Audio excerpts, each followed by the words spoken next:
الحمد لله وحده والصلاة والسلام على من لا نبي بعده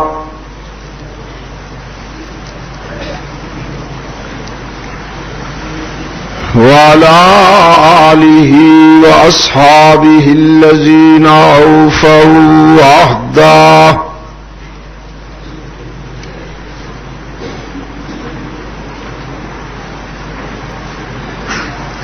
الذين هم مفاتيح الرحمة ومصابيح الغرر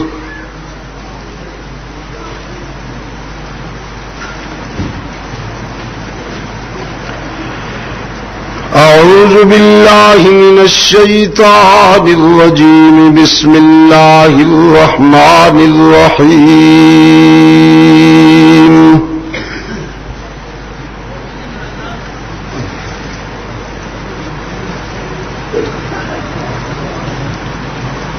لو أنزلنا هذا القرآن على جبل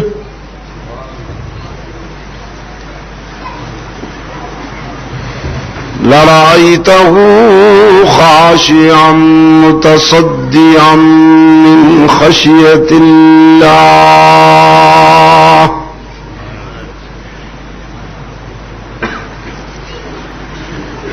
وتلك الأمثال نضربها للناس لعلهم يتفكرون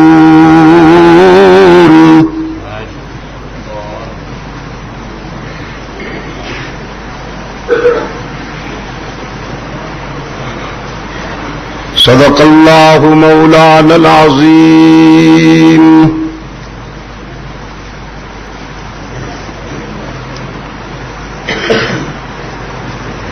وصدق رسوله النبي الأمي الكريم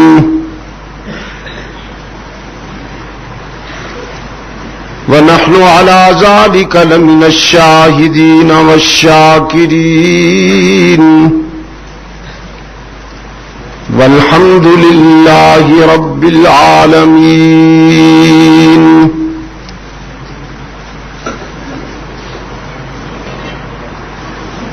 خدا در انتظار حمد مانیست محمد چشم بر راہ سنانیست محمد حامد حمد خدا بس خدا مدافرین مصطفیٰ بس محمد از تو می خواهم خدا را خدایا از تو حب مصطفیٰ را اللهم صل على سيدنا محمد وعلى آله وأصحابه كما صليت على إبراهيم وعلى آل إبراهيم إنك حميد مجيد اللهم بارك على محمد وعلى آل محمد كما باركت على إبراهيم وعلى آل إبراهيم إنك حميد مجيد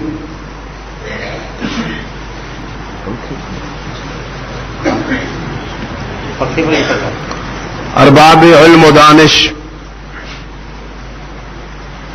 محترم بزرگوں اور عزیز دوستو، آج 5 جون 1990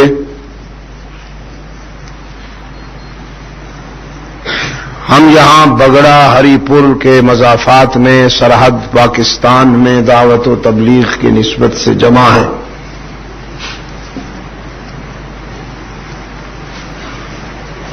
جیسا کہ ابھی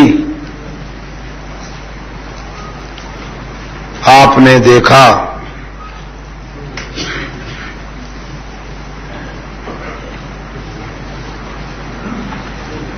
کہ قرآن کریم کو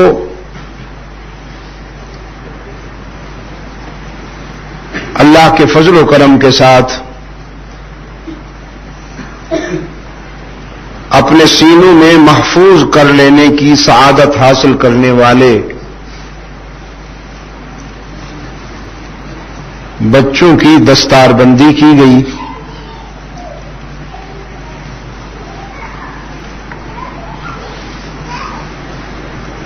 تو یہ تقریب سعید اسی سلسلے میں ترتیب دی گئی ہے.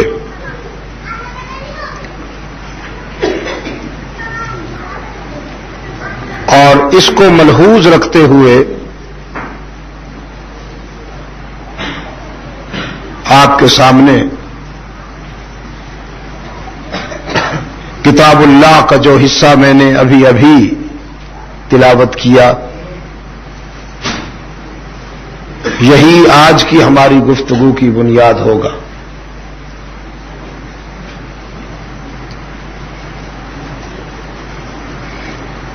قرآن کریم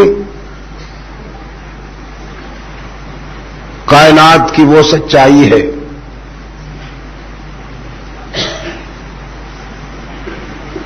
کہ 1400 سال گزر جانے کے باوجود اس کی جوانی اور اس کے شباب پر کوئی فرق نہیں آیا.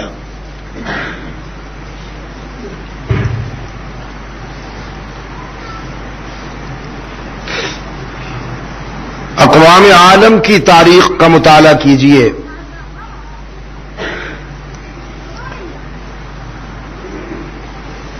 افراد بدلتے رہے، قومیں بدلتی رہیں، حالات بدلتے رہے، سلطنتوں میں انقلاب آئے، حکمران بدلتے رہے،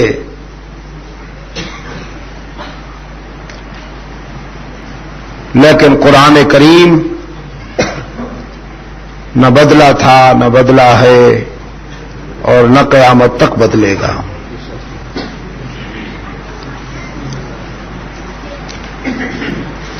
آپ کی الماری میں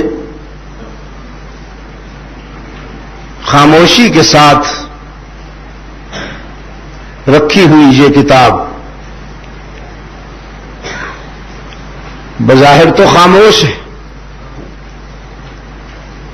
لیکن اتنی بھرپور اور پرجوش ہے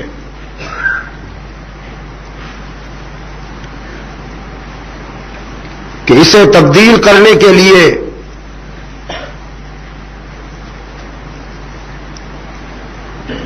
گزشتہ 1400 سالوں میں جو سازشیں ہوئیں،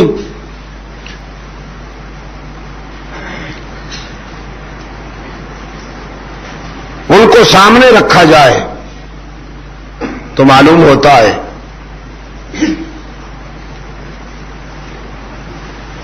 کہ جس قدر قرآن کریم کو مشکل حالات سے گزر کر آپ تک پہنچنا پڑا، دنیا کی اور کسی کتاب کو اتنی مشکلات سے نہیں گزرنا پڑا.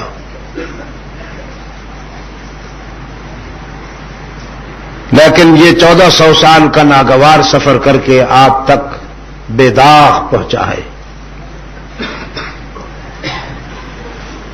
اور یہ شرف بھی صرف اسی کو حاصل ہے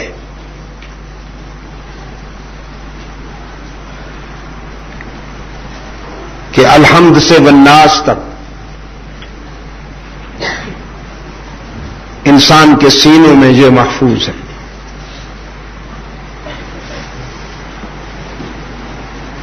اور اس وقت دنیا کے ہزاروں نہیں، لاکھوں نہیں، کروڑوں انسانوں کے سینوں میں قرآن کریم محفوظ ہے.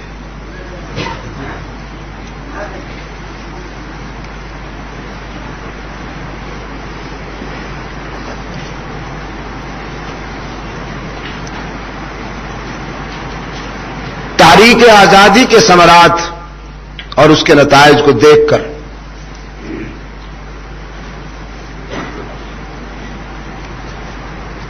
کہ مسلمان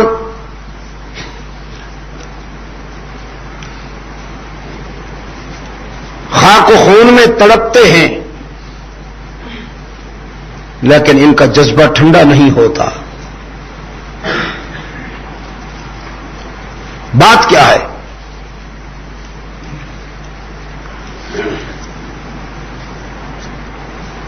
اس نے اس سلسلے میں ایک جائزہ کمیٹی تشکیل دی اور انہیں کہا کہ تم سروے کرو اور ہمیں بتاؤ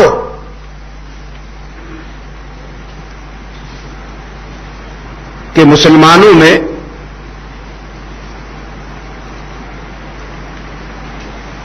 یہ سپرٹ، یہ جذبہ کس چیز نے بھر دیا.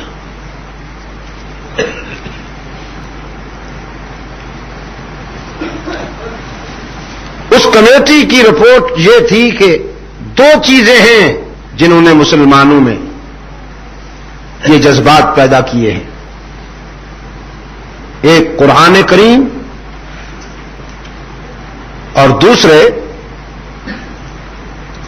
قرآن کی روح پر عمل کرنے والے صحیح علماء دین.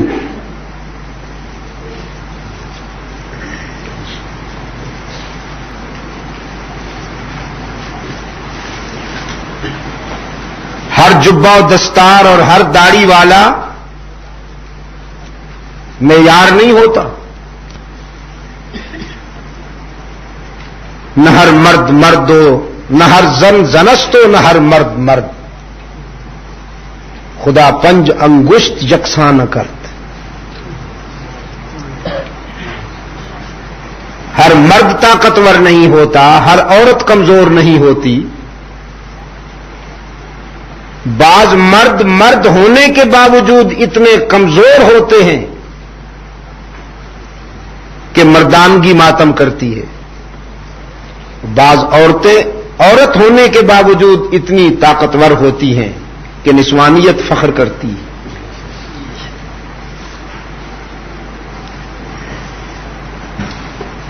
بظاہر علماء کے سٹائل میں، علماء کی شکل میں بعض لوگ قرآن کریم کی صحیح روح سے اتنے ہٹے ہوئے ہوتے ہیں کہ انہیں عالم کہنا حیا آتی ہے. وضو شیفی غیر محل ہی.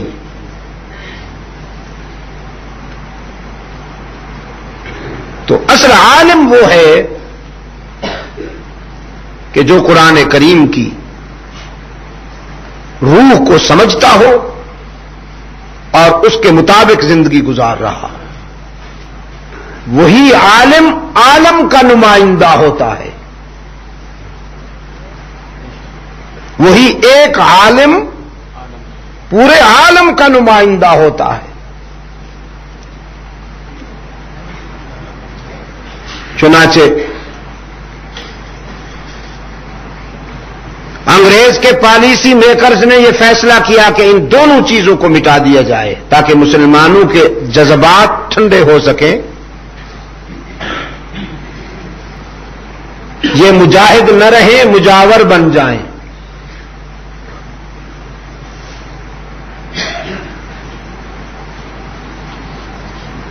علماء کرام کا قتل عام شروع ہوا. تقریباً 17,000 علماء کرام کو خاک و خون میں تڑپا دیا گیا. درختوں کے تنوں کے ساتھ باندھ کر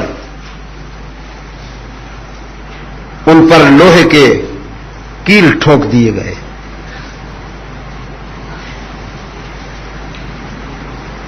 انتہائی سفاکیت اور بربریت کا مظاہرہ کرتے ہوئے ان تن کے گوروں اور من کے کالے شیطانوں نے جنوبی ایشیا سے علماء حق کا خاتمہ کرنے کے لیے 17,000 علماء کرام کو تہ تیغ کر دیا. قرآن کریم کو مٹانے کے لیے انہوں نے یہ پروگرام بنایا کہ الماریاں خالی کر لو، مساجد میں جا کر قرآن کریم کے نسخے اٹھاؤ اور انہیں دریا برد کرو.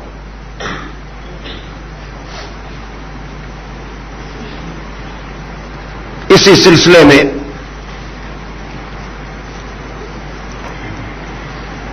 ایک بستی میں انگریز کا بھیجا ہوا وفد پہنچا.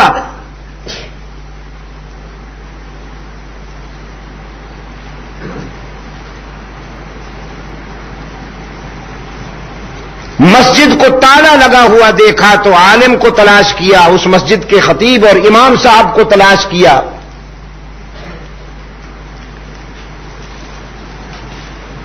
انہیں پتہ چلا کہ امام صاحب اپنے مکتب میں زیر تعلیم بچوں کے ساتھ کہیں موجود ہیں. وہ وہاں پہنچے.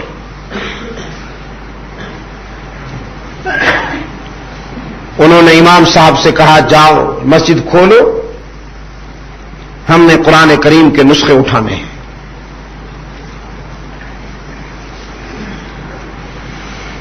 انہوں نے پوچھا کیوں؟ کہا کہ ہمیں یہ حکم ہے, آرڈر دکھائے. ہمارے افسروں نے ہمیں حکم دیا کہ ہم قرآن کریم کے نسخے اٹھائیں اور انہیں دریا کی موجوں کے سپرد کر دیں.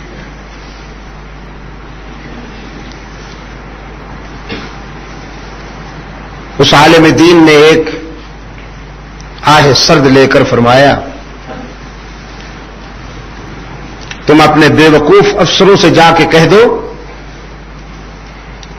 تم نے قرآن کریم کو سمجھا نہیں. پھر بچوں کی طرف منہ کر کے فرمانے لگے تم میں سے کتنے حافظ ہیں؟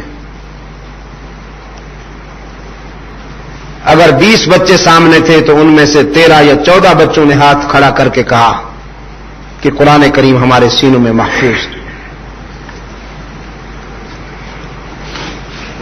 اس عالم دین نے کہا جاؤ اپنے افسروں سے کہہ دو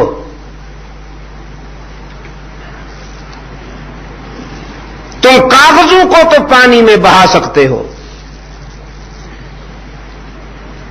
بین الدفتین جو مسودہ ہے اسے تو دریا کے سپرد کر سکتے ہو, لیکن قرآن کریم کو نہیں مٹا سکتے ہو, اس لیے کہ قرآن کریم کتب خانوں یا لائبریریوں کا محتاج نہیں ہے. قرۂ ارض پر جب تک انسانی برادری آباد ہے قرآن کریم کا چراغ روشن رہے گا, اسے نہیں مٹایا جا سکے.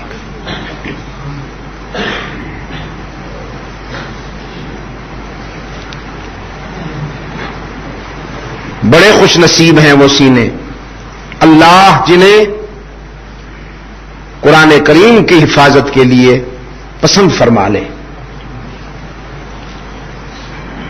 بہت خوش نصیب ہیں وہ خاندان جس خاندان کے بچے کے سینے میں قرآن کریم محفوظ ہو گیا. قابل مبارکباد ہیں وہ اساتذہ کرام اور وہ معلمین حضرات کہ جن سے اللہ نے یہ کام لینا پسند فرما لیا, اور قابل مبارکباد ہیں وہ حضرات بھی کہ جو قرآن کریم کی تعلیم و تدریس کے سلسلے میں انتظامی تقاضے پورے کرتے ہیں. اللہ تعالیٰ ان سب کو دنیا اور آخرت کی سعادتوں سے ہمکنار فرمائے اور ان کی مساعی کو شرف قبولیت سے نوازے.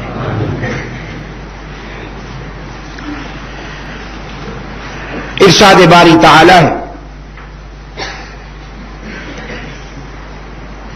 ہم اگر کسی پہاڑ پر قرآن کریم کو نازل کریں تو آپ دیکھیں گے کہ کانپتے ہوئے ریزہ ریزہ ہو جائے گا. لرأیتہ خاشعا متصدعا من خشیت اللہ.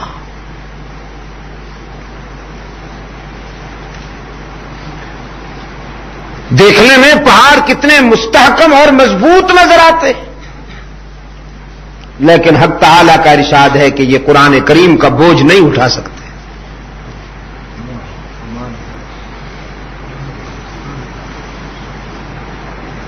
چھوٹے سے بچے کے سینے میں قرآن کریم محفوظ ہے.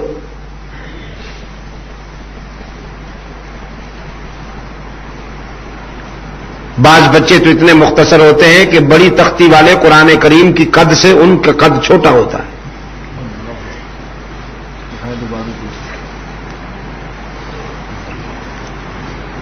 ابھی اسی رمضان المبارک میں انگلینڈ کے سفر کے دوران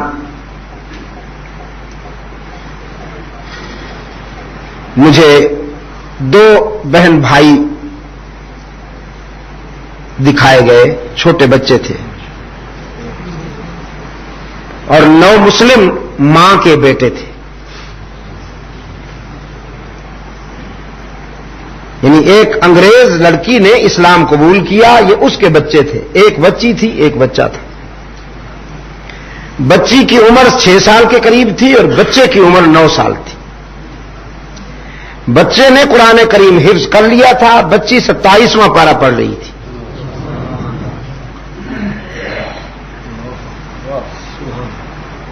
میں نے قرآن کریم کا متعدد مقامات سے کچھ حصے سنے اور ان سے امتحان لیا، اور وہ جب پڑھتے تھے اس دوران بے ساختہ میرے بھی آنسو جاری رہے، اور وہ حاضرین محفل جتنے دوست موجود تھے وہ سب بھی روتے رہے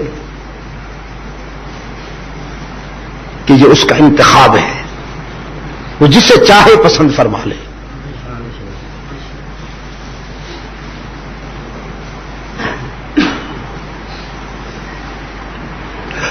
آج مسلمان قرآن کریم سے اتنا دور جا چکا ہے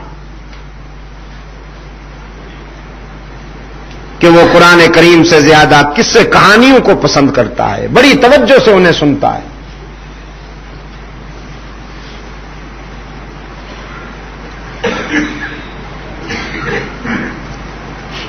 اور انگریز کے گھرانوں میں سے اللہ جس کو چاہتا ہے اس سعادت کے لیے چن لیتا ہے۔ اسی طرح کینیڈا میں کئی مقامات پر مجھے یہ مناظر دکھائی دیے۔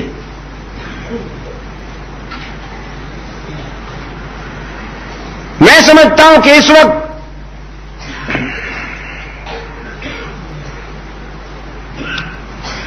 دنیا انسانیت میں قرآن کریم کی پذیرائی کا ایک نیا دور شروع ہوا ہے۔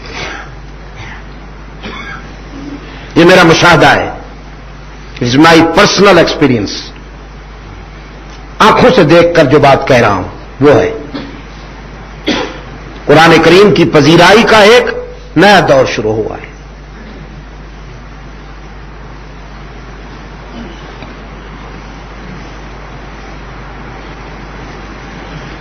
معلوم نہیں کہ ہم تعالیٰ کس خطے کے انسانوں کو پسند فرما لیتے ہیں۔ دیکھیے، کسی خاص علاقے کے مسلمانوں کے ساتھ اللہ کریم کی کوئی رشتہ داری نہیں ہے، ریلیشن شپ نہیں ہے اللہ کی کہ بس انہی سے کام لینا ہے، کسی اور سے نہیں۔ ان تتولوا یستبدل قوما غیرکم، اللہ کسی کا محتاج نہیں ہے۔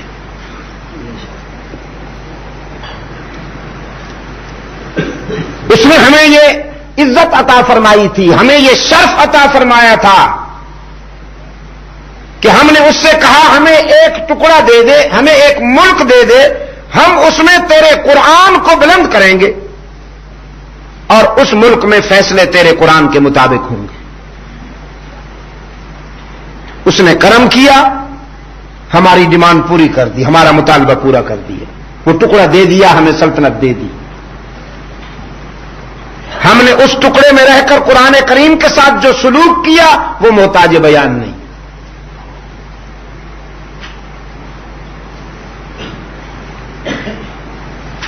قرآن کریم کو ہم نے مسجدوں میں بند کر دیا، قید کر دیا۔ بند کرنے کے بجائے اگر آپ اجازت دیں تو قرآن کریم کو ہم نے خوبصورت قید دے دی، مسجدوں میں، یتیم خانوں میں، مدرسوں میں قرآن کریم کو ہم نے مقید کر دیا، اور عدالتوں میں کچہریوں میں، ہائی کورٹ اور سپریم کورٹ میں، لوور اینڈ ہائی کورٹ میں فیصلے برطانیہ کا قانون کر رہا ہے۔ انگریزی پڑھنے والے بچوں کے لیے اسکوپ ہے، انہیں معاشرے میں باعزت مقام ملے گا، لیکن قرآن اور حدیث پڑھنے والوں نے بھیک ہی مانگنی ہے۔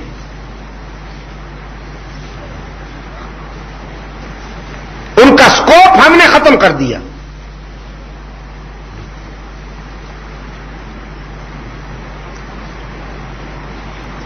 آج مجھ سے پوچھتے ہیں دوست کیا بنے گا جی؟ حیدرآباد میں وہ ہو رہا ہے اور کراچی میں یہ ہو رہا ہے اور لاہور میں فلاں ہو رہا ہے اور فلاں جگہ فلاں ہو رہا ہے، بنے گا کیا؟ میں نے کہا وہی بنے گا جو فصل آپ نے بوئی اب وہ پک کر تیار ہو گئی ہے، اسے کاٹنا پڑے گا۔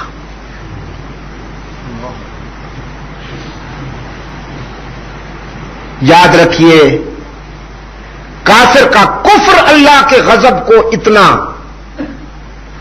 نہیں چھیڑتا جتنا منافق کی منافقت اللہ کے غضب کو چھیڑتی ہے۔ اللہ اتنا کافر پر غضبناک نہیں ہوتا جتنا منافق پر غضبناک ہوتا ہے۔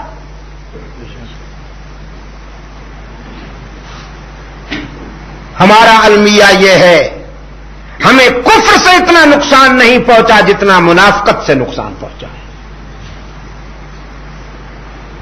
سب سے بڑی ٹریجڈی یہی ہے کہ یہاں پر دوستی کے نام سے دشمنی کی گئی، دوستی کے ٹائٹل میں دشمنی کی گئی۔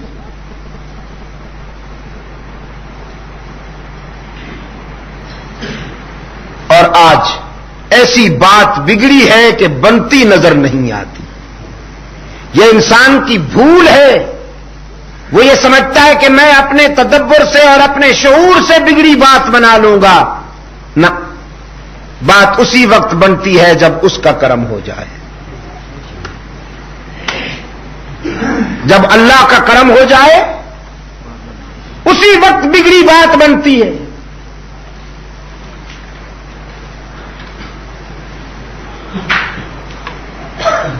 اور اللہ سے ہم تعلق توڑ بیٹھے ہیں۔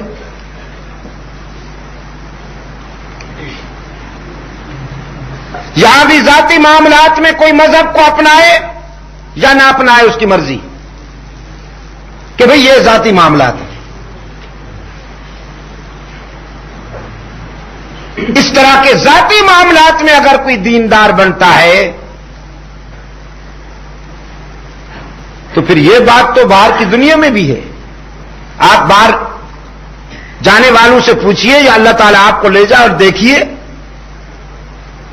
میں نے تو رمضان مبارک میں برطانیہ میں جتنے نمازی دیکھتا ہوں، پاکستان میں مجھے اتنے نمازی نظر نہیں آتے۔ یہاں پر تو رمضان کے ابتدائی 3-4 دنوں میں لوگ نماز تراویح میں ہجوم ہوتا ہے، اس کے بعد پھر مسجدیں خالی ہو جاتی ہیں۔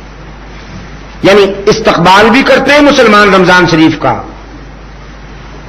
آؤ جی آیا نو 2-4 دن، پھر رمضان کو کہتے ہیں خدا حافظ، جب جانے لگو گے تو پھر سلام کرنے کے لیے آئیں گے آخری رات، 27ویں کی رات پھر لڈو کھانے کے لیے مسجد میں تل دھرنے کو جگہ نہیں ہوتی۔ اور عموماً بوڑھے عمر رسیدہ مسجد میں آتے ہیں، جن کو گھر میں بہو نہیں بیٹھنے دیتی، وہ کھانسی سمیت مسجد میں تشریف لے آتے ہیں۔ نماز کم پڑھتے ہیں اور کھانستے زیادہ ہیں، نہ خود سکون سے رہتے ہیں نہ کسی اور کو آرام سے نماز پڑھنے دیتے ہیں۔ اور برطانیہ میں نے دیکھا 20 سال کے 23 سال کے جگمگاتی ہوئی جوانیاں مجھے سر بسجود نظر آئی ہیں، اور یہ سارا کریڈٹ جاتا ہے محمد الیاس رحمت اللہ علیہ کی تبلیغی جدوجہد کو۔ دعا کیا کیجئے اسلام کے ان خاموش مگر پرجوش مبلغین کے لیے۔ انہوں نے گالیاں دے کر نہیں، گالیاں سن کر اسلام کی دعوت و تبلیغ کے کام کو آگے بڑھایا، آج جس کے نتیجے میں ایک اندازے کے مطابق 80 لاکھ انسان کفر کی دنیا سے نکل کر اسلام کے دامن میں آ چکے ہیں، تبلیغی جماعت کی کوششوں کی وجہ سے۔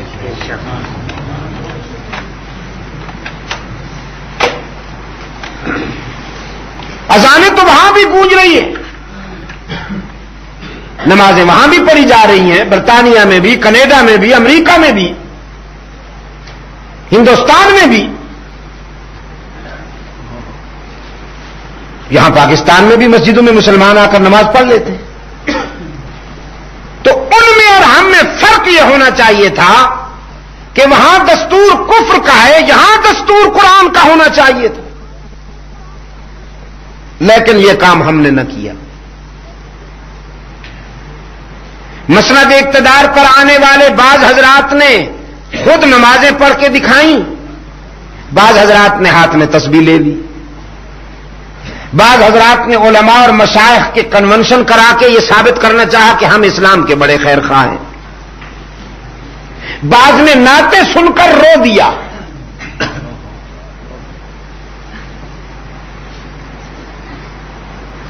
کرائے کے شاعر منگوائے، ان سے نعتیں کہلوائیں اور رو دیا تاکہ لوگ یہ سمجھیں کہ بڑا عاشق رسول ہے۔ لیکن یہ عاشق رسول رسول کی شریعت کو یہاں نافذ نہیں کرتا،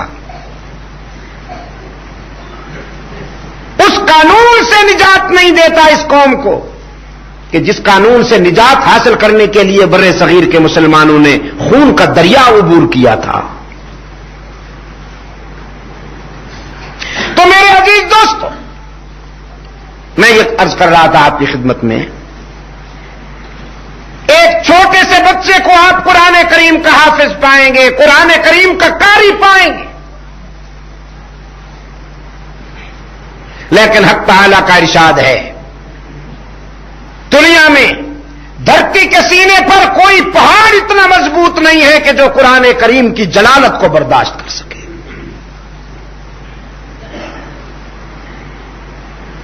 فرمایا انا عرضنا الامانۃ علی السماوات والارض والجبال،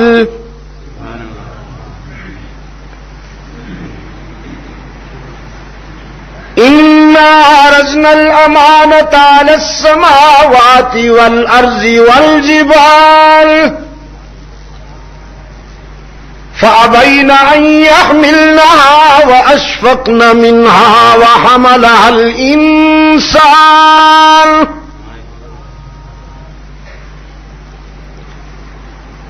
ہم نے آسمانوں، زمین اور پہاڑوں پر اپنی امانت کا بوجھ رکھنا چاہا، فَأَبَيْنَ أَن يَحْمِلْنَهَا، تو آسمانوں، زمین اور پہاڑوں نے معذرت کی، کانپ گئے، رب العالمین یہ بوجھ ہم نہیں اٹھا سکیں گے۔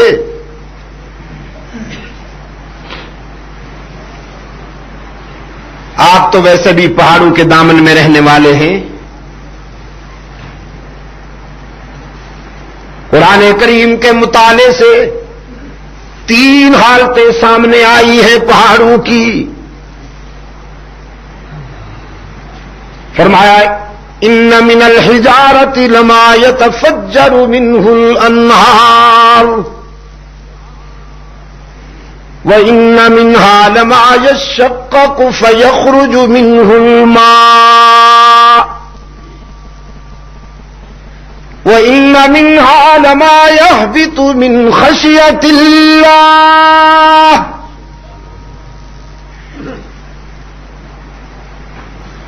پہاڑوں میں سے کچھ وہ ہیں کہ جن سے نہریں جاری ہیں، کچھ وہ ہیں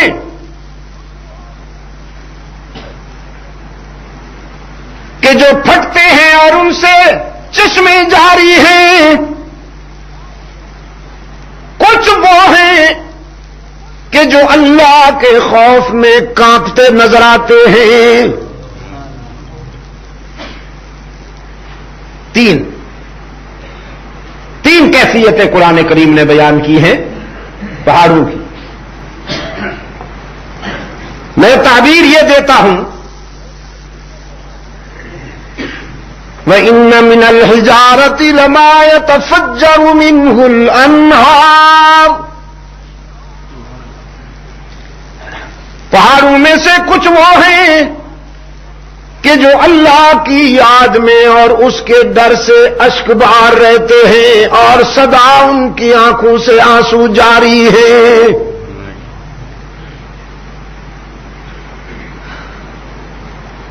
یہ جو پہاڑوں کے دامن میں بہتے ہوئے جھرنے ہیں یا نہریں ہیں میں انہیں ان کے آنسو قرار دیتا ہوں. دیکھو نا جی جتنی آنکھ اتنا آنسو. ہماری چھوٹی سی آنکھ کا چھوٹا سا آنسو تو پہاڑوں کی جتنی جسامت ہے ان کے آنسو بھی اتنے ہی بڑے ہونے چاہیے. ان میں سے کچھ وہ ہیں کہ جن کا اللہ کے ڈر سے خون جگر جاری ہے. یشقق فیخرج منہ الماء وَإِنَّ مِنْهَا لَمَا يَهْبِطُ مِنْ خَشْيَةِ اللَّهِ. اور کچھ وہ ہیں کہ خوف خدا میں لرزہ برندام نظر آتے ہیں. حق تعالی نے فرمایا وَمَا اللَّهُ بِغَافِلٍ عَمَّا تَعْمَلُونَ.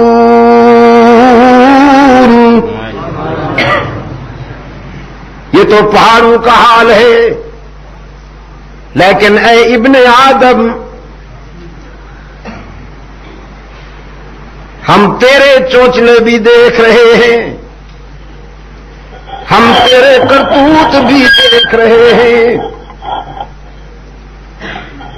جو کچھ تو کر رہا ہے نا ہم اس سے بے خبر نہیں ہیں. پہاڑ تو اتنے مضبوط اور مستحکم ہونے کے باوجود کچھ اشک بار ہیں,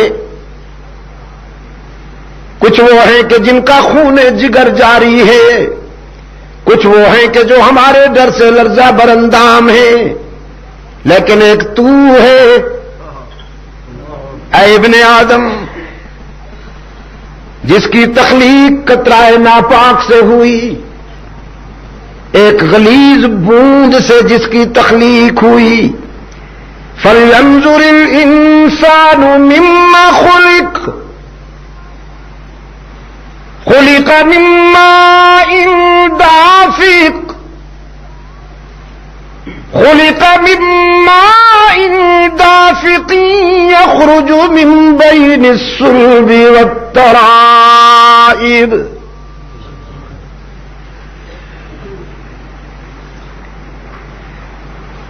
اے انسان تو نے کبھی اپنی تخلیق کے فارمولے پہ بھی غور کیا؟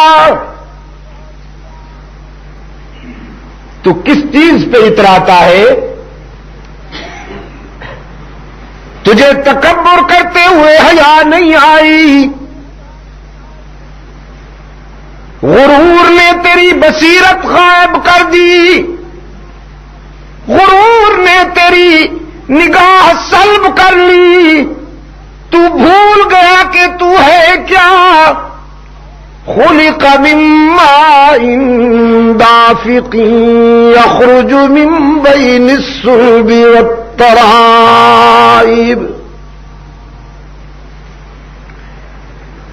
اور پھر کہتا کیا ہے؟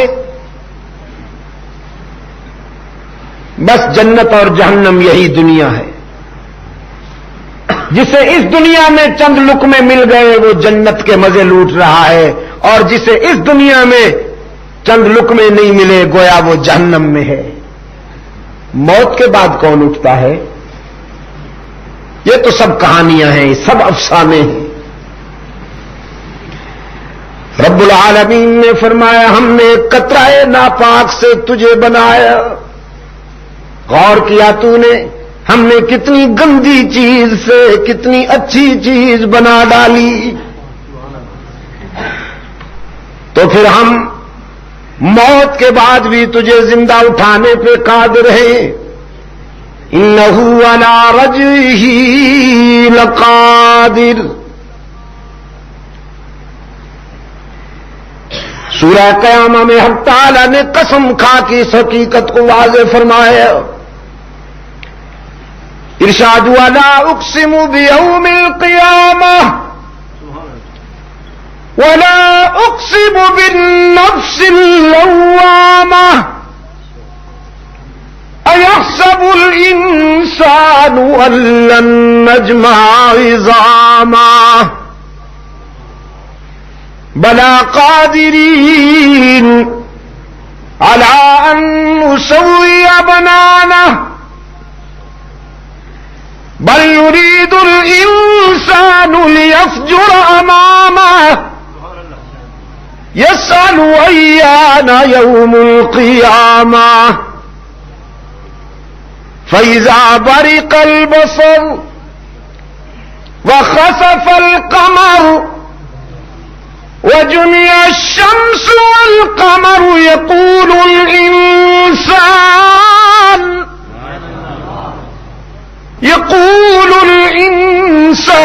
يومئذ أين المفر كلا لا وزر إلى ربك يومئذ المستقر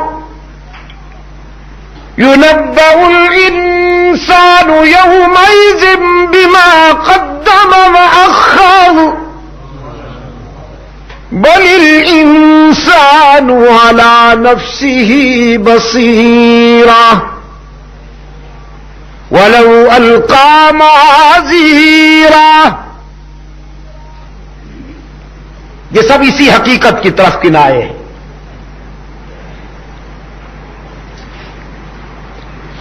حق تعالی نے فطری صداقتوں کی قسم کھاتے ہوئے فرمایا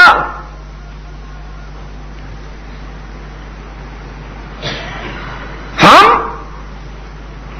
کہ جو لفظ کن سے کائنات کو منظم کر سکتے ہیں، اے انسان موت کے بعد تجھے بھی زندہ اٹھانے پہ قادر ہیں. لیکن انسان یہ کیا سوچتا ہے کہ موت کے بعد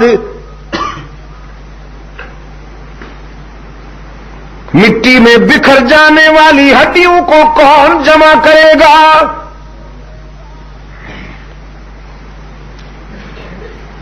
اللہ کے پیغمبر نے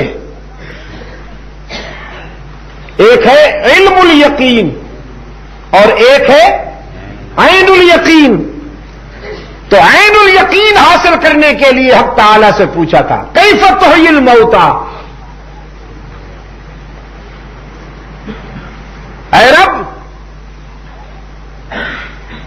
تو مردوں کو کیسے زندہ کرے گا؟ فرمایا اولم تؤمن، کیا یہ ایمان نہیں ہے تیرا؟ عرض کیا بلا ایمان تو ہے، ولکن لیطمئن قلبی، میں تو اطمینان قلب کے لیے یہ سمجھنا چاہتا ہوں، مشاہدہ کرنا چاہتا ہوں کہ تو مردوں کو کیسے زندہ کرتا ہے. رب العالمین نے فرمایا خذ اربعۃ من الطیر. چلو ہم پریکٹیکل کرواتے ہیں. قال فخذ اربعۃ من الطیر فصرهن إليك ثم اجعل على كل جبل منهن جزءا.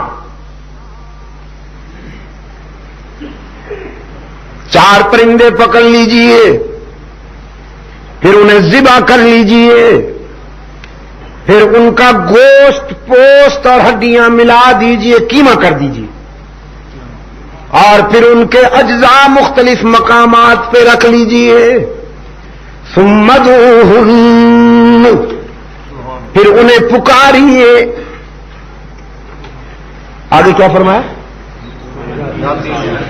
یاتینک سعیا. 4 پرندے پکڑ لیجئے، انہیں ذبح کر لیجئے، پھر ان کا گوشت پوست، ان کے پر ہڈیاں ملا دیجئے، پھر ان کے اجزاء مختلف مقامات پر پھیلا دیجئے، پھر دور بیٹھ کر انہیں بلائیے، تو آپ کے بلانے پر صرف آئیں گے نہیں، اڑتے ہوئے آئیں گے، اچھلتے ہوئے آئیں گے، کودتے ہوئے آئیں گے۔ یأتینک سعیا۔ پیغمبر نے ایسا کیا۔ اللہ ہر چیز پر قادر ہے۔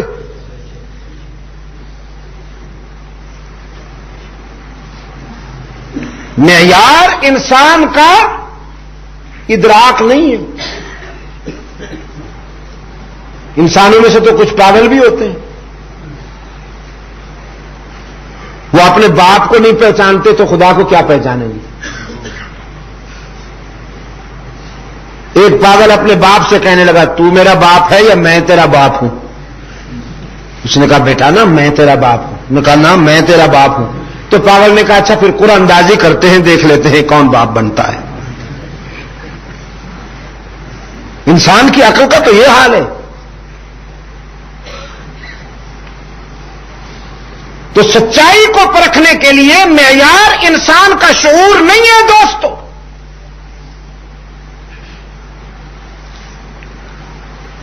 معیار اس کی قدرت ہے، معیار اس کی رہنمائی ہے، وہ بات سچ ہے جو وہ کہتا ہے۔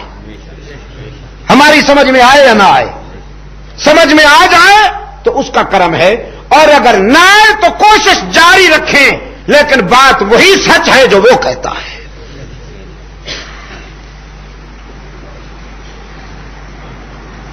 حق تعالی نے فرمایا بظاہر تمہیں یہ ناممکن نظر آتا ہے کہ مرنے کے بعد ہزاروں سال گزر جانے کے بعد بکھری ہوئی خاک میں مل جانے والی تمہاری ہڈیوں اور اجزاء کو کون جمع کرے گا اور کیسے جمع کرے گا؟ یہ نئی بات نہیں، بہت پرانی بات ہے۔ اصحاب کہف کو اللہ نے 309 سال تک ایک غار میں سلایا تھا، اور 309 سال کے بعد سلا کر زندہ اٹھایا، اور پھر اس آبادی میں انہیں بھیجا جس آبادی میں لوگ اس کو نہیں مانتے تھے کہ موت کے بعد زندگی آئے گی۔ جب وہ 309 سال زندہ سو کر زندہ اٹھ کر آئے تو حق تعالی نے فرمایا اب دیکھ لو، جو قادر مطلق زندوں کو 309 سال تک سلانے کے بعد زندہ اٹھانے پہ قادر ہے، وہ موت کے بعد بھی زندگی دے سکتا ہے۔ یہ سورہ قیامہ جو ہے اس کی ابتدا تو اس انداز میں ہوتی ہے کہ یحسب الانسان ان لن نجمع عظامہ بلا قادرین علی ان نسوی بنانا، لیکن آگے جا کر فرمایا لا تحرک به لسانک لتعجل به،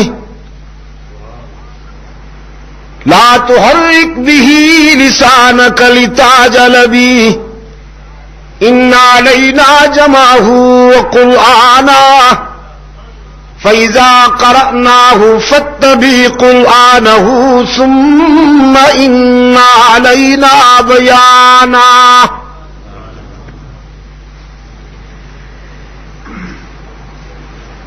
وحی کے ابتدائی اسباق میں کیا کہا میں نے؟ وحی کے ابتدائی اسباق میں یہ جو فرسٹ لیسنز تھے نا، جب ہرا کی خلوتوں کا متعلم، ہرا کی خلوتوں کا متعلم تعلیم سے نوازا گیا، جب وحی کے اسباق ملنے لگے تو ابتدا میں رحمت عالم صلی اللہ علیہ وسلم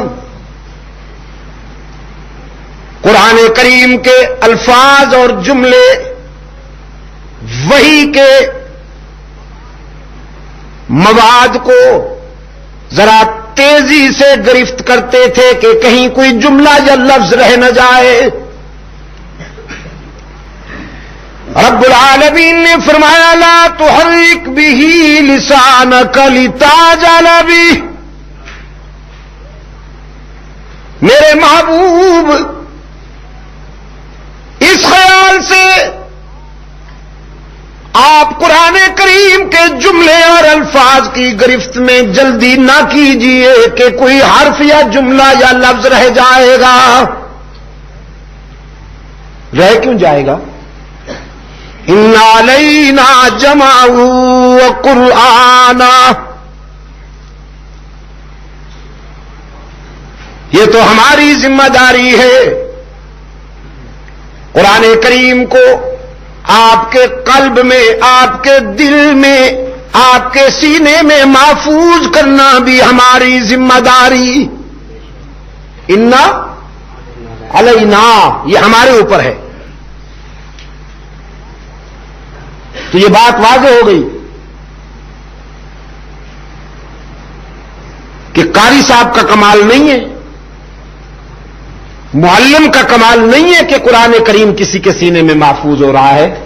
یہ اسی کا احسان ہے اور اسی کا کرم ہے کہ اس نے کسی کے سینے کو اس سعادت کے لیے پسند فرما لیا، منتخب فرما لیا.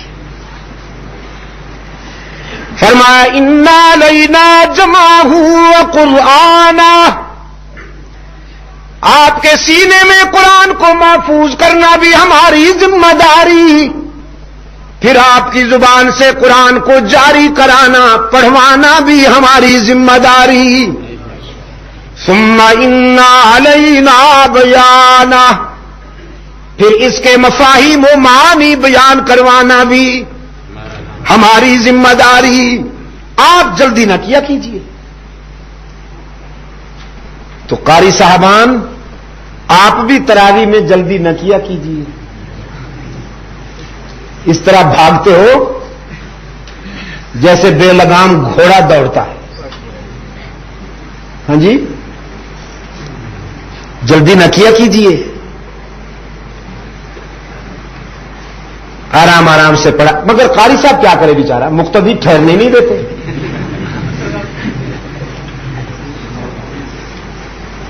اگر ایک دن قاری صاحب آرام نال پڑھ لوے تو مقتدی آخر تو ماں نکما سمجھے ہی ہوئے، ماں اور کوئی کام نہیں، بس تیرے پیچھے کھڑے رہنا ہے. صرف دیکھ ایک کی ٹائم ہو گیا، وہ بیچارہ بجھ جاتا ہے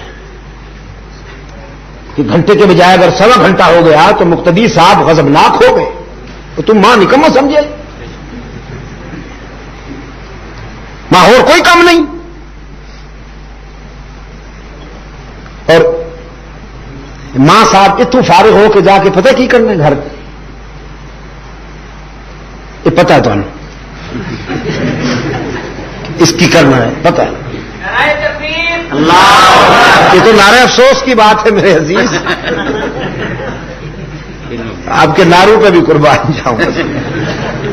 یہ تو نعرہ افسوس کا مقام ہے. نہیں جاگ رہے ہیں، میں قرآن پڑھ رہا ہوں. اگر اس سے نہیں جاگتے تو نعروں سے کیا جاگے. نعروں نے جگایا تھوڑی ہے، نعروں نے جو جلوے دکھائے ہیں وہ آپ کے سامنے ہیں.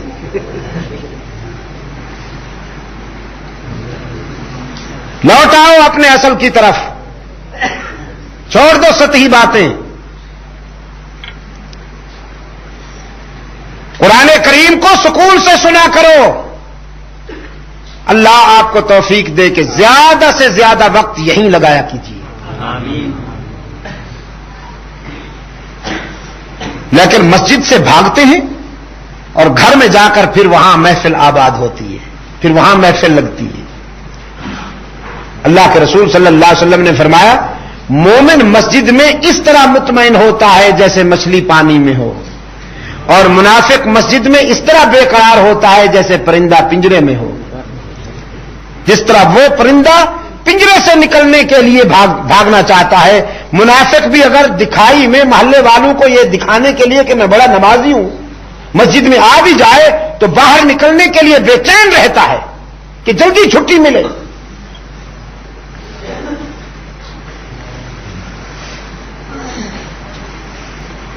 جمعہ کی نماز میں یہ زیادہ اگر تلاوت کر لی جائے تو مچل جاتے ہیں.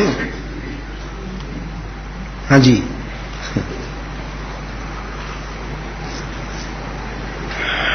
رحمت عالم صلی اللہ علیہ وسلم راتوں کو آباد کیا کرتے تھے قرآن کریم کی تلاوت سے. فاروق اعظم رضی اللہ تعالی عنہ نے اپنے قائد کے ذوق کا مشاہدہ کیا جبھی تو یہ سلسلہ قائم کیا. رمضان مبارک کی راتوں کو قرآن کے انوار و تجلیات سے معمور کرنے کے لیے، منور کرنے کے لیے فاروق اعظم رضی اللہ تعالی عنہ نے اس سلسلے کو منظم کیا اور پوری امت نے ان سے اتفاق فرمایا. کیا کہہ رہا ہوں؟ پوری امت نے فاروق اعظم رضی اللہ تعالی عنہ سے اس معاملے میں اتفاق فرمایا بلا استثناء. میں یہ دعوے سے کہہ رہا ہوں کہ رمضان المبارک کی راتوں کو قرآن کریم کے انوار و تجلیات سے معمور اور منور کرنے کے لیے 20 تراویحوں کے سلسلے کو منظم کیا فاروق اعظم رضی اللہ تعالی عنہ نے.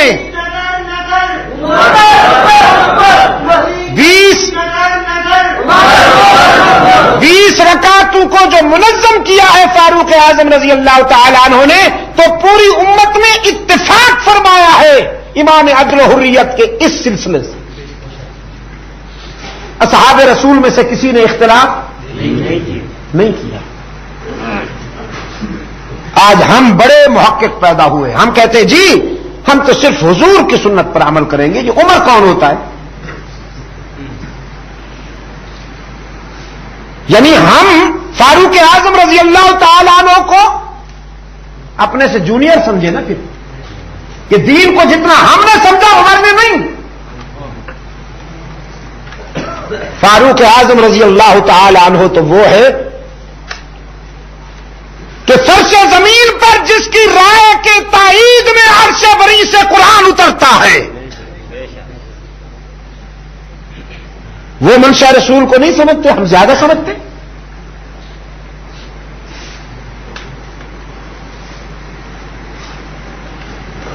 اچھا، آپ کو یہ معلوم ہے کہ تراویح کی نماز اللہ کے رسول صلی اللہ علیہ وسلم نے باجماعت نہیں پڑھی؟ معلوم ہے آپ کو؟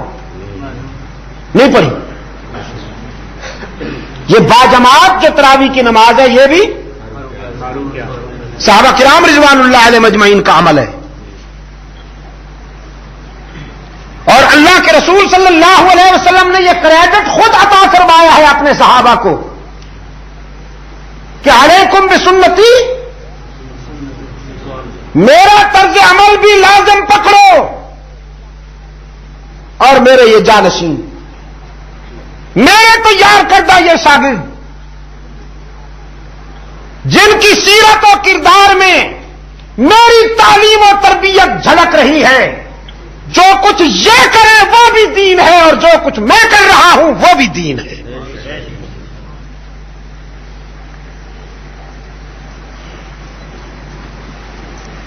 رحمت عالم صلی اللہ علیہ وسلم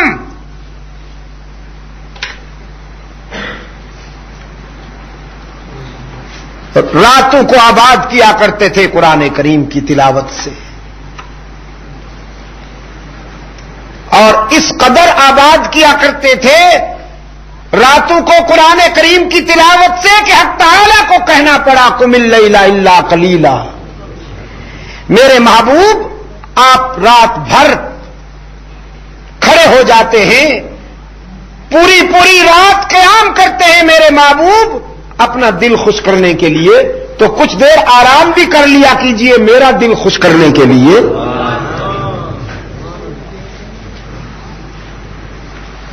آپ اپنے دل کی تسکین کے لیے پوری رات کھڑے ہو جاتے ہیں تلاوت کلام پاک کے لیے، تو ذرا میری تسکین کے لیے کچھ دیر آرام بھی کر لیا کیجئے میرے محبوب. نصفہ او انقص منہ قلیلا او زد علیہ، یہ تیری مرضی کہ رات کا کتنا حصہ عبادت کے لیے آپ منتخب کرتے ہیں، کتنا حصہ آپ آرام کے لیے منتخب کرتے ہیں، یہ بھی آپ پہ چھوڑتا ہوں. لیکن کچھ دیر کے لیے رات کا کچھ حصہ آرام کے لیے بھی منتخب فرما لیا کیجیے. اور آگے کیا فرمائے؟ ورتل القرآن ترتیلا. یہ رتل القرآن ترتیلا کی کیا معنی ہے؟ ٹھہر ٹھہر کر جم جم کے پڑھا کیجیے میرے محبوب.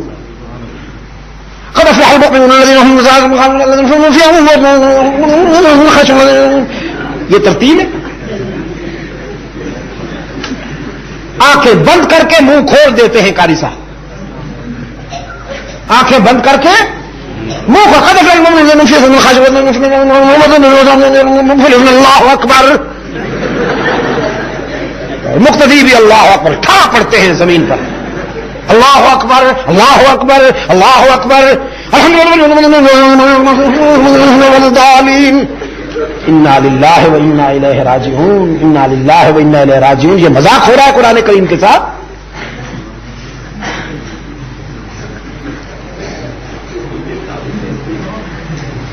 حرم میں اللہ آپ کو تراویحوں کی سعادت نصیب فرمائے. اللہ آپ کو رمضان مبارک میں حرمین لے جائے. قد افلح المؤمنون الذين هم في صلاتهم خاشعون والذين هم عن اللغو معرضون والذين هم للزكاة فاعلون والذين هم لفروجهم حافظون إلا على أزواجهم أو ما ملكت أيمانهم فإنهم غير ملومين. اور یہ جو سورہ فاتحہ ہے اس پہ بھی ذرا رحم کیا کیجیے. ایک آیت کو ایک سانس میں پڑھا کیجیے نا ذرا. الحمدللہ رب العالمین. تراویح تو کیا عام نمازوں میں بھی امام صاحب کھڑے اللہ اکبر الحمدللہ رب العالمین الرحمن الرحیم مالک یوم الدین ایاک نعبد و ایاک نستعین اہدنا الصراط المستقیم پڑھتے جا رہے. جب تک سانس چلے گی رکیں گے نہیں. وہ جب سانس رک جائے گی تو مجبوراً ٹھہرنا پڑے گا ورنہ ارادہ نہیں ہے. او خدایا ہر زبان کی کچھ آداب ہوتے ہیں. کچھ آداب ہوتے ہیں. سورہ فاتحہ کی 7 آیتیں ہیں نا مختصر, تو 7 وقفے کیا کیجیے. الحمدللہ رب العالمین الرحمن الرحیم مالک یوم الدین ایاک نعبد و ایاک نستعین اہدنا الصراط المستقیم صراط الذین انعمت علیہم غیر المغضوب علیہم ولا الضالین. اچھا لگا؟ ہاں ترجمہ تفسیر بھی بیان کر کے جائے جی. ایسا ہی پڑھا کیجیے میرے عزیز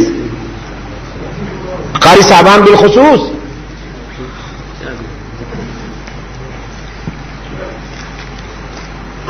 ویسے مجھے معلوم ہے ہمارے محترم قاری صاحب, مجھے معلوم ہے وہاں پر بڑی اچھی رہنمائی ہوتی ہے قرآن کریم کو خوبصورت پڑھنے کی, تجوید ترتیل توقیر کے ساتھ. دیکھو جی, ایک ہے تجوید, ایک ہے ترتیل, ایک ہے ترسیل اور ایک ہے توقیر. توقیر بھی ہونی چاہیے قرآن کریم کے پڑھنے میں. بعض حضرات پڑھتے وقت منہ ایسا بنا لیتے ہیں کہ بچے بھاگ جاتے ہیں بیچارے ان کا منہ دیکھ کر کہ حضرت کی کہیں جنس تو نہیں بدلنے لگی. تو تلاوت میں وقار بھی ہونا چاہیے. تلاوت میں وقار بھی ہونا چاہیے. قرآن کریم سب سے بڑی ذات کا سب سے بڑا کلام ہے. کلام الملوک ملوک الکلام.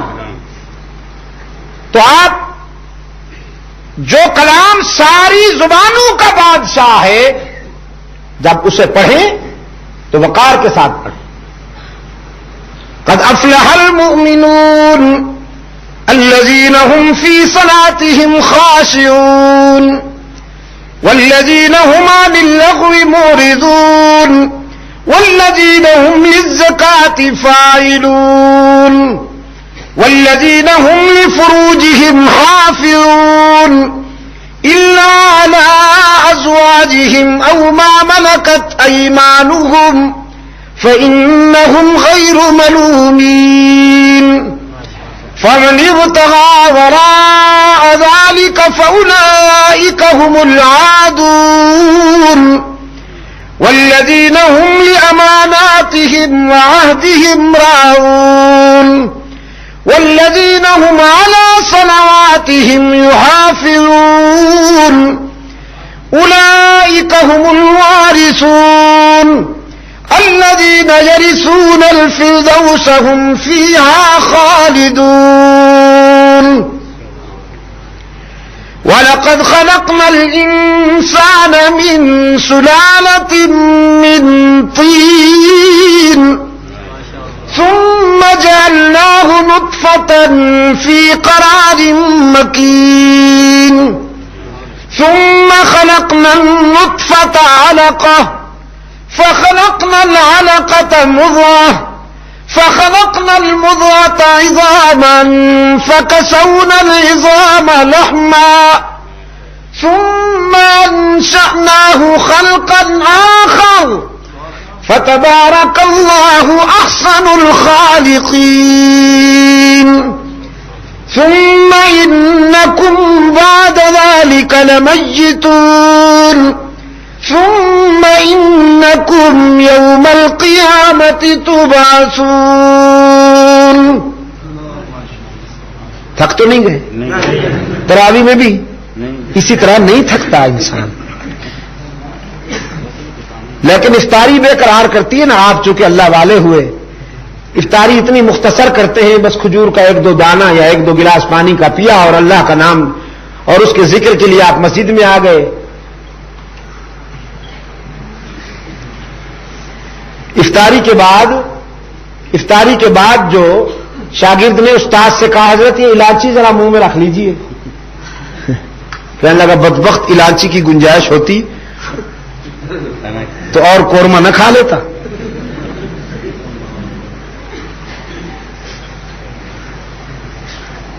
اس لیے تو پھر تراویح میں صورتحال وہ ہوتی ہے جو آپ دیکھا کرتے ہیں. میرے عزیز دوستو، رب العالمین نے فرمایا میرے محبوب قرآن کریم کو آپ کے سینے میں محفوظ کرنا بھی ہماری ذمہ داری ہے، اس کو پڑھوانا بھی ہماری ذمہ داری ہے، اس کے مفاہیم اور اس کے معانی بیان کروانا بھی ہماری ذمہ داری ہے. آپ جلدی نہ کیا کیجیے. اور ہم کس طرح کریں گے؟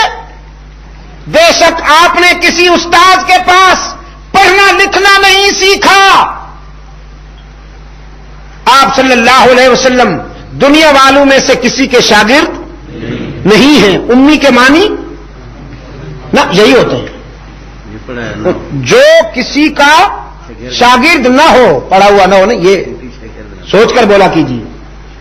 امی کے معنی جب یہ لفظ پیغمبر پہ بولا جائے گا تو اس کے معنی یہ ہے کہ جس نے کسی استاد سے پڑھنا لکھنا نہ سیکھا ہو. رحمت عالم صلی اللہ علیہ وسلم لکھتے نہیں تھے. حضور صلی اللہ علیہ وسلم لکھتے نہیں تھے. لیکن اب میں نے رات بھی کہا کوٹ نجیب اللہ میں، اب یار لوگ اپنی سیاست کی گاڑی چلانے کے لیے کہتے ہیں کہ حضور صلی اللہ علیہ وسلم نے ہمیں سند لکھ کے دی ہے اپنے ہاتھوں سے، اپنے قمیص مبارک کے ساتھ جو لگا ہوا قلم تھا اس سے ہمیں سند لکھ کے دی ہے کہ یہ میرا نمائندہ ہے. جھوٹ کے پاؤں نہیں ہوتے، اصل میں پکڑا جاتا ہے. جھوٹ جو ہوتا ہے نا اسے چاہے کتنا ہی خوبصورت کر کے بیان کرے کوئی، وہ پکڑا جاتا ہے. اب ٹی وی پہ کچھ دیر تک لیکچر دینے کا موقع مل گیا، یہ میڈیا ایک مصیبت ہے. ہر گھر میں تعارف ہو گیا. جب تعارف ہو گیا تو اب شوق پیدا ہوا کہ بھئی ٹی وی میں درس تو دیتا ہوں، میں لیکچر تو دیتا ہوں، ادھر ادھر سے کچھ سلیمان ندوی کے جملے چرا لیے، کچھ مولانا آزاد کی تفسیر سے جملے چرا لیے، کچھ علامہ شبلی کے جملے چرا لیے اور 10 منٹ کا ایک وہ بنا کے ہفتے کے بعد پیش کر دیا. تو پھر شوق پیدا ہوا کہ اقتدار پہ کیوں نہ آ جاؤں،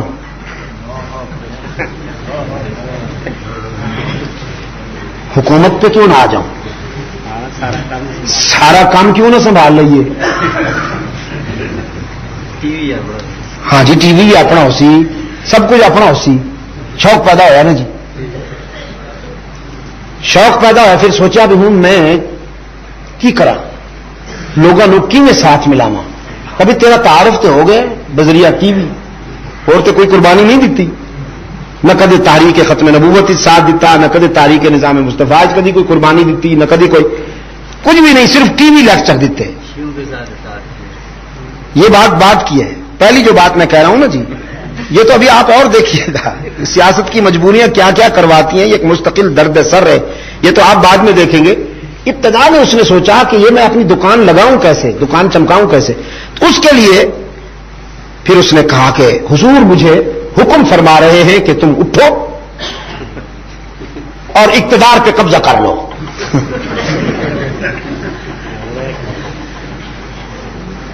وہ ہمارے عثمانیہ لائبریری والے دوست، میں نے ان سے کہا تھا پشاور والے کچھ لے کے آئے اس کی قسط رات لے آئے نا. پھر وہ آپ انہیں آڈیو کیسٹ لائے ہیں، وہ آپ سنیں گے تو حیران ہو جائیں گے کہ اس دور میں پڑھی لکھی دنیا جہاں لوگ چاند پر قدم رکھ رہے ہیں، ایسے لوگ بھی ہیں.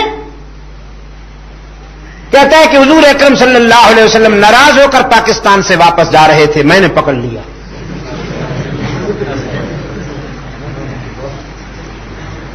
اور روتا ہے، ایکٹنگ کرتا ہے. میں نے کہا حضور نہیں جانے دیں. حضور نے فرمایا نہیں بس میں جاتا ہوں. میں نے کہا حضور نہیں جانے دیں. تو پھر حضور صلی اللہ علیہ وسلم نے فرمایا اچھا پھر ایک شرط ہے، اگر تم مجھے ٹھہرانا چاہتے ہو. تو میں نے عرض کیا فرمائیے. حضور نے فرمایا اچھا پھر شرط یہ ہے کہ میرے میزبان تم بن جاؤ، میرے کھانے پینے کا انتظام تم کرو. یعنی پیغمبر کی بے بسی دیکھیے، بے سر و سامانی دیکھیے کہ طاہر قادری سے کھانا پینا مانگتے ہیں. میری ٹکٹ کا انتظام بھی تم کرو گے، جہاں جاؤں گا آؤں گا، یہاں تک کہ مدینے آنے جانے کا ٹکٹ کا انتظام بھی تم نے کرنا.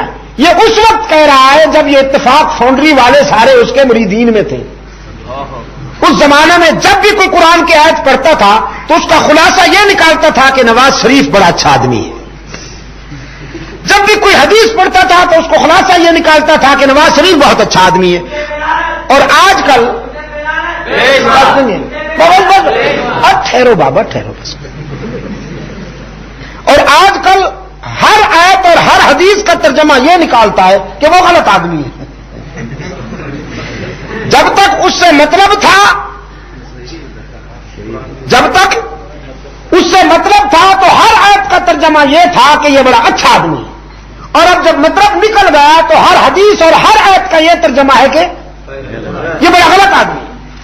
اور اتفاق سے کسی کی گولی چل جائے، محلے میں ادھر ادھر سے کسی کا فائر ہو جائے تو کہتا ہے یہ اسی نے کرایا ہے.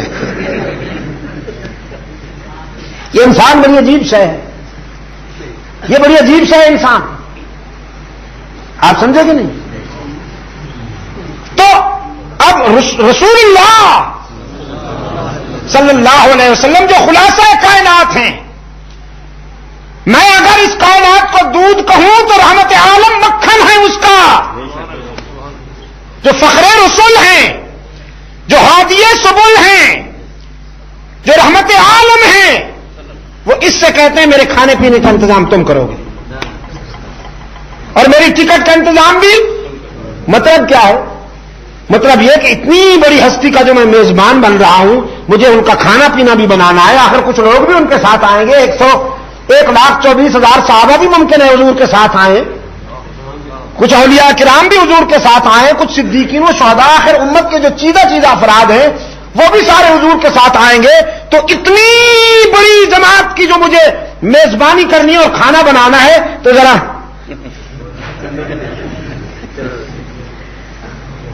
تو لیا نا جی، لیا.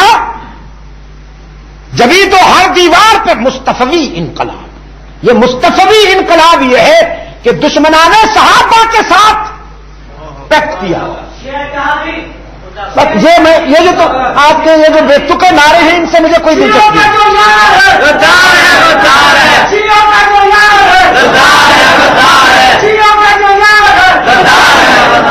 میرے سنو میرے عزیز دوستو، بس تو کر یار، بس تو کر. دشمنان صحابہ سے اتحاد، اب بس بھی کرو گے تو نہیں؟ بس بھی کرو، تماشا بنا لیا. خود لیڈر بنتے ہو، کسی اور کی ماننی نہیں ہے. اور پھر ناروں میں اتنے مخلص ہو کہ دانت میں دانت نکالتے ہو کہ کارروائی ڈال دی کہ نہیں. مذاق نہ بنایا کیجیے.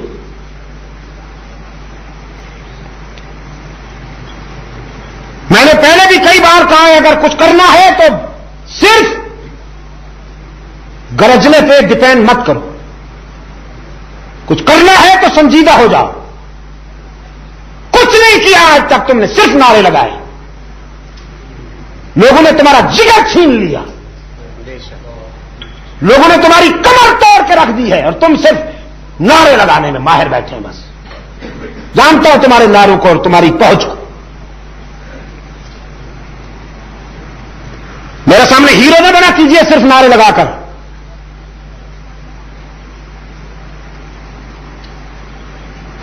کہہ چکا ہوں، نظم و ضبط کی قوت پیدا کرو اپنے اندر، سنجیدہ ہو جاؤ.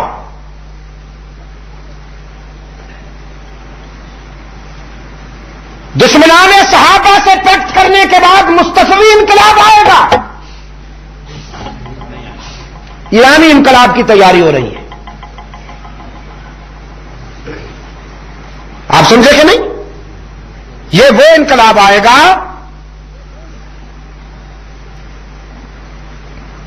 دشمنان صحابہ سے اتحاد کر کے.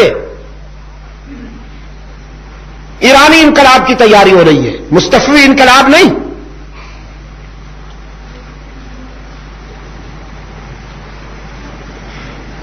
میرے عزیز دوستو،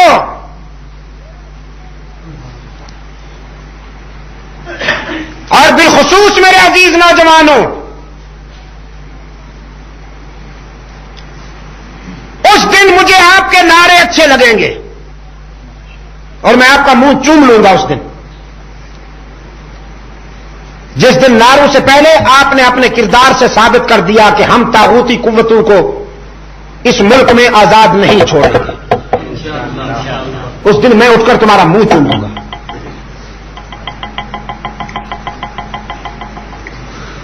آئیے پورے نظم و ضبط کے ساتھ ملک و ملت کی تعمیر کرنے کا فیصلہ کر لیجئے اور طے کر لیجئے کہ آنے والے محرم میں مذہب کے نام پر نکلنے والے خنجر بردار جلوسوں کو ہم سڑکوں پر برداشت نہیں کریں گے. صرف نعروں پر گزارا مت کرو.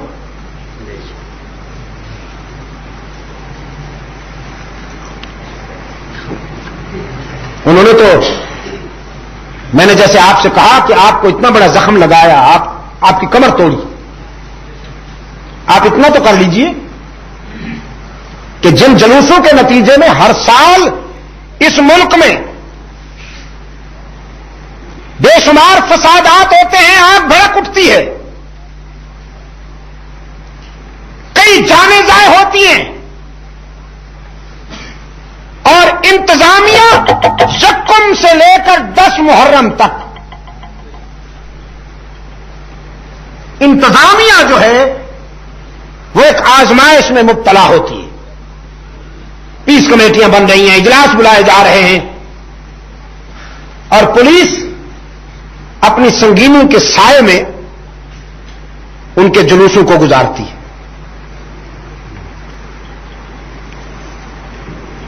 میں یہ بات بڑے آرام سے کہہ رہا ہوں, بڑے وثوق سے کہہ رہا ہوں. آپ اس ملک کی 95% اکثریت ہے. اگر آپ یہ فیصلہ کر لیں کہ ہم یہ خنجر بردار, یہ جو خنجر اور چھریاں ہیں, ان سے زخم مٹائے جاتے ہیں یا زخم لگائے جاتے ہیں؟ اگر یہ مذہب ہے, اگر یہ دین ہے, تو کیا صحابہ نے ایسا کیا؟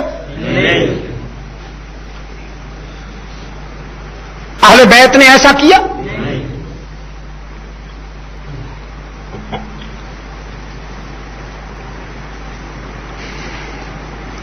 یہاں اگر آئین شریعت نافذ ہو جائے, قرآن و سنت کو آئینی بالادستی حاصل ہو جائے, تو ہم شرعی عدالت میں یہ ریفرنس لائیں گے کہ یہ ثابت کیا جائے کہ ہمارے دور اساسی میں اصحاب رسول یا اہل بیت رسول یا ائمہ دین, ائمہ مجتہدین میں سے کسی نے یہ خنجر بردار جلوس نکالے ہوں. تم اپنے ان پسندیدہ کرداروں میں سے کسی کردار کے حوالے سے یہ ثابت کر کے دکھاؤ جنہیں تم پسند کرتے ہو,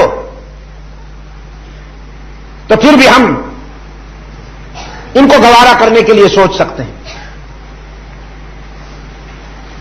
لیکن جو چیز صحابہ سے ثابت نہیں, اہل بیت سے ثابت نہیں, ائمہ مجتہدین سے ثابت نہیں, قرون اولیٰ کے کسی قابل ذکر کردار سے یہ بات ثابت نہیں, آج سیاسی انقلاب لانے کے لیے مذہب کے لبادے میں جو یہ سب کچھ کیا جا رہا ہے, پاکستان کے 95% اکثریت کے احساسات اور جذبات کو مجروح کرنے کے لیے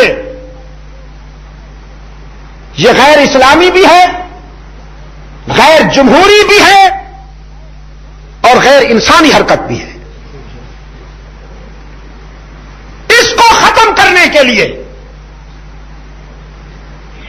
آپ اپنے اندر نظم و ضبط کی قوت پیدا کیجیے.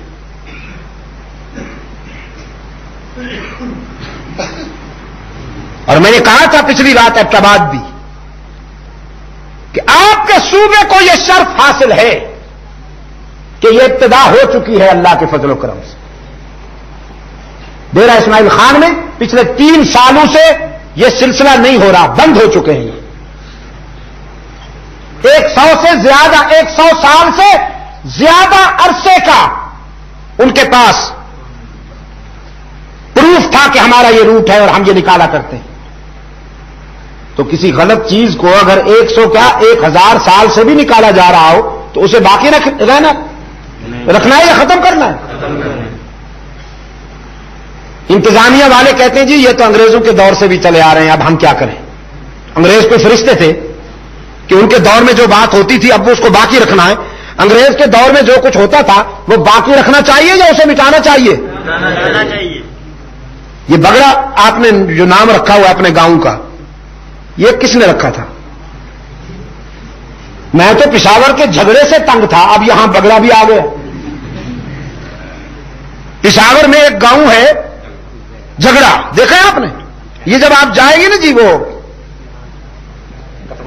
پشاور, ہاں لگا ہوا ہے, پشاور سے 6-7 میل پہلے, پبی سے آگے جائیں گے جب تو 6-7 میل پہلے لکھا ہوا ہے بورڈ جھگڑا. وہاں گیا بھی ہوں میں 2-3 مرتبہ, دوست وہاں مجھے لے گئے جلسے کے سلسلے میں. تو میں ان سے کہتا تھا کہ بھئی تم نے تو اپنا نام ہی جھگڑا رکھا ہوا ہے, تم سے صلح کی کیا امید؟ میں جھگڑے سے تنگ تھا, اب بگڑا.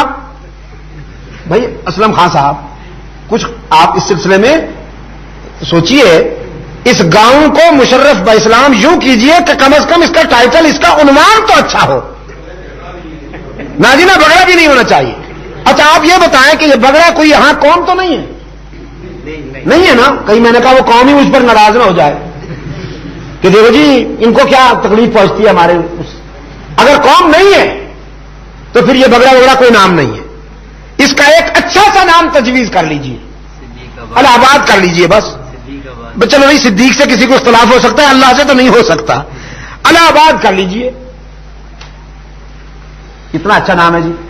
آپ کے اس پورے ہزارہ میں کوئی گاؤں الہ آباد بھی ہے بھائی؟ ہے نہیں. الہ آباد, جس کو اللہ آباد رکھے ہمیشہ. یہ الہ آباد جو ہے دعا بھی ہے, اکمل آبادی ہے نا. اگر کسی گاؤں کا نام الہ آباد ہے تو یہ ایک طرح کی دعا بھی ہے کہ اللہ اسے ہمیشہ آباد رکھے.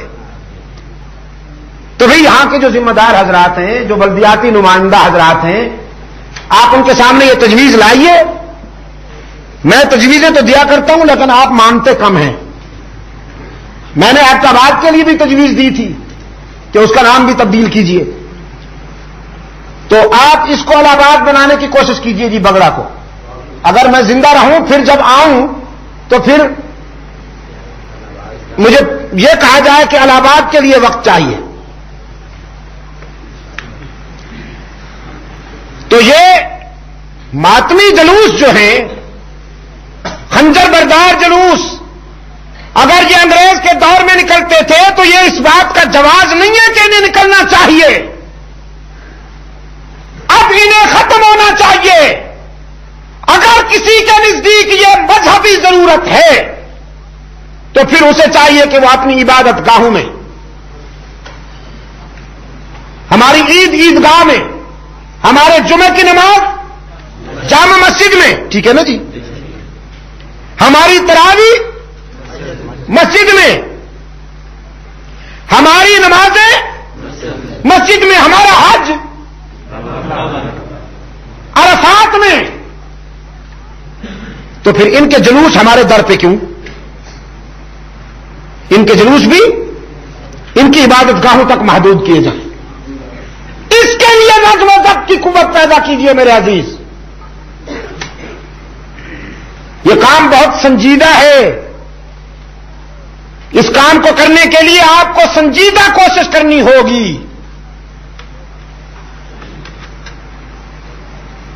میں دکھی ہوں اس لیے یہ باتیں کہتا ہوں, ورنہ میں بھی آپ کے ساتھ یہی جذباتی کھیل کھیلتا کہ چلو کوئی بات نہیں, یہ نعرہ لگنا چاہیے.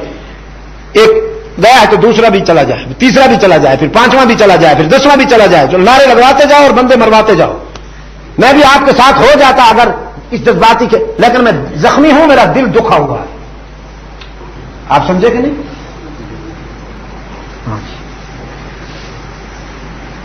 تو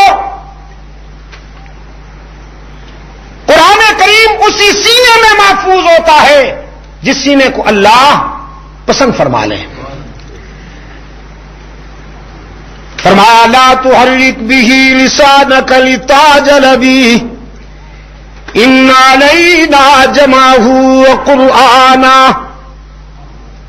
فَإِذَا قَرَأْنَاهُ فَاتَّبِعْ قُرْآنَهُ ثُمَّ إِنَّ عَلَيْنَا بَيَانَهُ.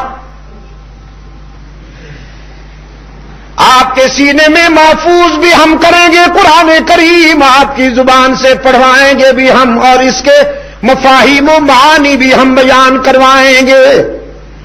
الہ العالمین کیسے؟ میں نے تو کسی سے پڑھنا نہیں سیکھا, میں نے تو لکھنا نہیں سیکھا, یہ ہوگا کیسے؟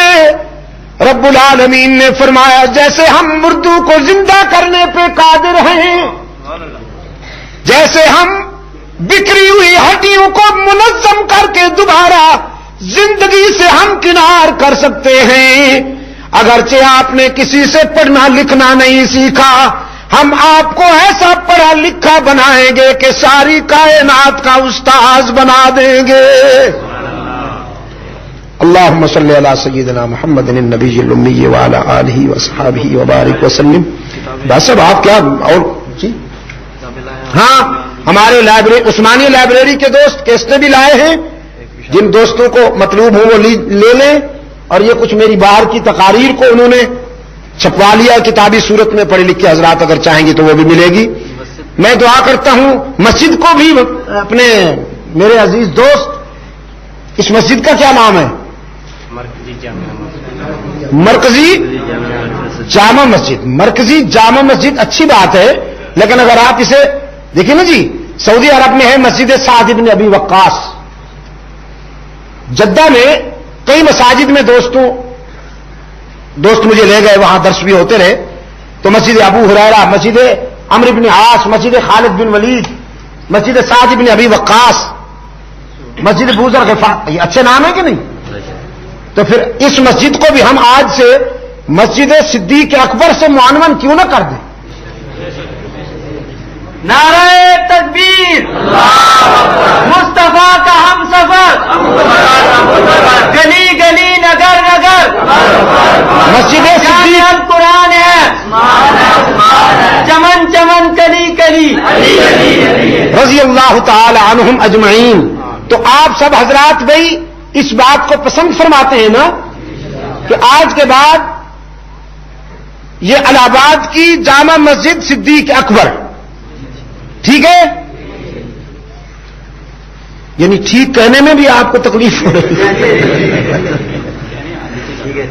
تھکا ہوا تو میں ہوں جی، تھکا ہوا تو میں ہوں، اور آپ مجھ سے بھی زیادہ تھکے ہوئے معلوم ہو رہے ہیں میرے بھائی. مسجد صدیق اکبر آج کے بعد، اور یہ گاؤں جو ہے الہ آباد. دیکھو جی، میں نے تو ایسا نام دے دیا آپ کو کہ جس سے کسی کو